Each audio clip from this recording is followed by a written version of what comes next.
റെസിപ്പിയാണ് ഇന്നിവിടെ ചെയ്യാൻ പോകുന്നത്. വളരെ സിമ്പിളായിട്ടുള്ള റെസിപ്പിയാണ്. നമ്മുടെ വീട്ടിൽ നമ്മുടെ കയ്യിലുള്ള സാധനങ്ങളൊക്കെ കൊണ്ട് തന്നെ നമുക്ക് ഉണ്ടാക്കിയെടുക്കാവുന്നതേ ഉള്ളൂ. അപ്പോൾ അത് എങ്ങനെയാണെന്ന് നോക്കിയാലോ. അപ്പോൾ ആദ്യമായിട്ട് ഞാൻ പാസ്ത ബോയിൽ ചെയ്യാൻ വേണ്ടിയിട്ടുള്ള വെള്ളം തിളപ്പിക്കുവാണ്. അതൊന്ന് തിളച്ച് വരുമ്പോഴത്തേക്കും നമുക്ക് പാസ്ത ആഡ് ചെയ്ത് കൊടുക്കാം. പാസ്ത നിങ്ങളുടെ ഇഷ്ടത്തിന് എടുക്കാം. ഏത് തരം പാസ്ത വേണമെങ്കിലും യൂസ് ചെയ്യാം. വെള്ളം തിളയ്ക്കാറായിട്ടുണ്ട്.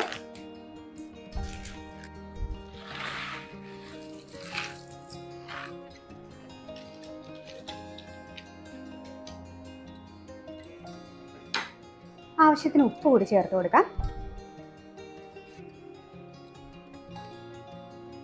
പാസ്ത ബോയിൽ ചെയ്ത് വരുമ്പോൾ തമ്മിൽ ഒട്ടിപ്പിടിക്കാതിരിക്കാനായിട്ട് ഇച്ചിരി ഒലിവ് ഓയിൽ കൂടി ചേർത്ത് കൊടുക്കുകയാണ്.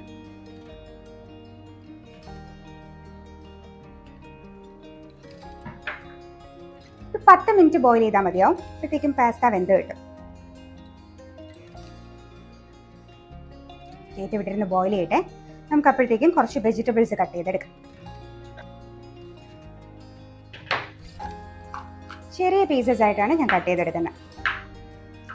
നിങ്ങൾക്ക് വേണമെങ്കിൽ നീളത്തിലോ ജൂലിയൻ പീസസ് ആയിട്ടും കട്ട് ചെയ്യാം.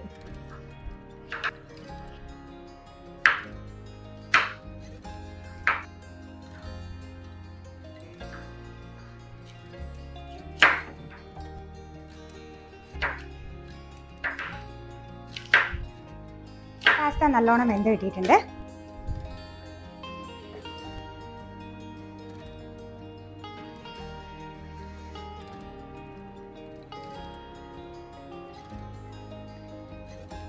മതിയാവും. നമുക്ക് ഫ്ലെയിം ഓഫ് ചെയ്തിട്ട് ഒന്ന് അരിച്ചെടുക്കാം.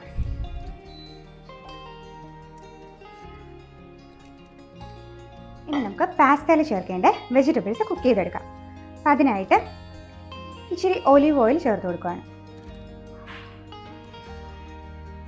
1-2 ടീസ്പൂൺ ഒലിവ് ഓയിൽ മതിയാവും. ചൂടായി വന്നാൽ 1 ടേബിൾ സ്പൂൺ വെളുത്തുള്ളി ചതച്ചത് ചേർത്ത് കൊടുക്കാം.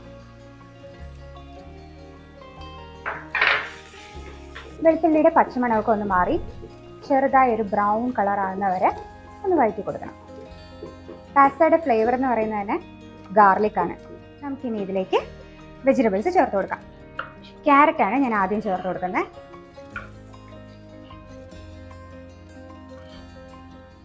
ക്യാരറ്റിന് വേവ് കൂടുതലുള്ളത് കൊണ്ട് ആദ്യം ക്യാരറ്റ് ചേർത്ത് കൊടുക്കാം. ക്യാരറ്റ് ഒന്ന് വെന്ത് വരുമ്പോഴത്തേക്കും നമുക്ക് ബാക്കി പച്ചക്കറികൾ കൂടി ചേർത്ത് കൊടുക്കാം. ഒരു നുള്ളി ഉപ്പ് ചേർത്ത് കൊടുക്കുകയാണ്, പെട്ടെന്ന് വെന്ത് കിട്ടാനായിട്ട്. നമുക്ക് കുറച്ച് നേരം അടച്ചു വെച്ച് കുക്ക് ചെയ്യാം.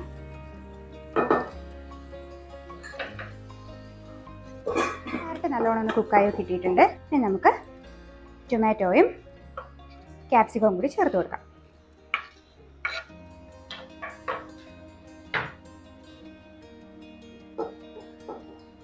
നമുക്കിതിലേക്ക് ആവശ്യമായ കുരുമുളക് കൂടി ചേർത്ത് കൊടുക്കാം.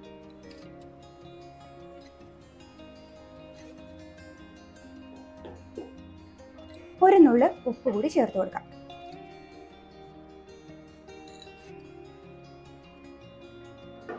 നമുക്കിതൊരു 5 മിനിറ്റ്സ് അടച്ചു വെച്ച് കുക്ക് ചെയ്യാം. ഇത്രയും മതിയാവും. നമുക്കിതിനെ വാങ്ങി വയ്ക്കാം. ഇതിലേക്ക് പാസ്ത ചേർത്ത് കൊടുക്കാം.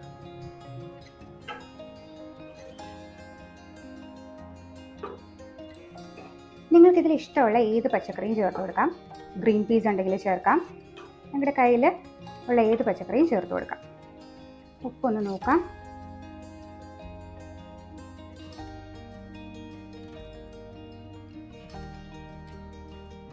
കുറച്ച് ഉപ്പ് കൂടി ആവശ്യമുണ്ട്.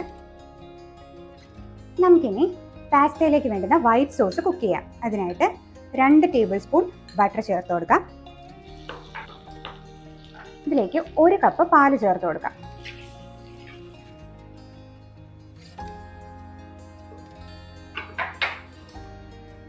പാലൊന്ന് ചൂടായി വരുമ്പോഴേക്കും മൈദപ്പൊടി ചേർത്ത് കൊടുക്കാം.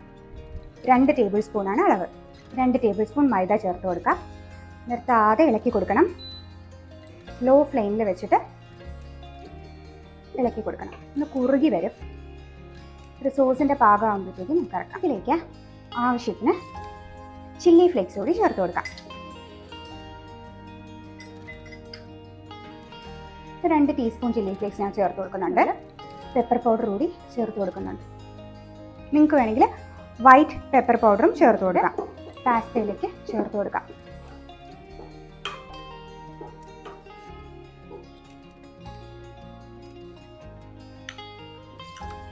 അപ്പോൾ ദേ വളരെ ഈസി ആയിട്ടുള്ള ഒരു പാസ്ത റെസിപ്പിയാണ് ഇന്നിവിടെ കണ്ടത്. നമ്മുടെ വീട്ടിലുള്ള സാധനങ്ങളൊക്കെ കൊണ്ട് തന്നെ നമുക്ക് പ്രിപ്പയർ ചെയ്തെടുക്കാവുന്നതേ ഉള്ളൂ. കസ്റ്റമൈസ് ചെയ്തൊക്കെ എടുക്കാൻ പറ്റും.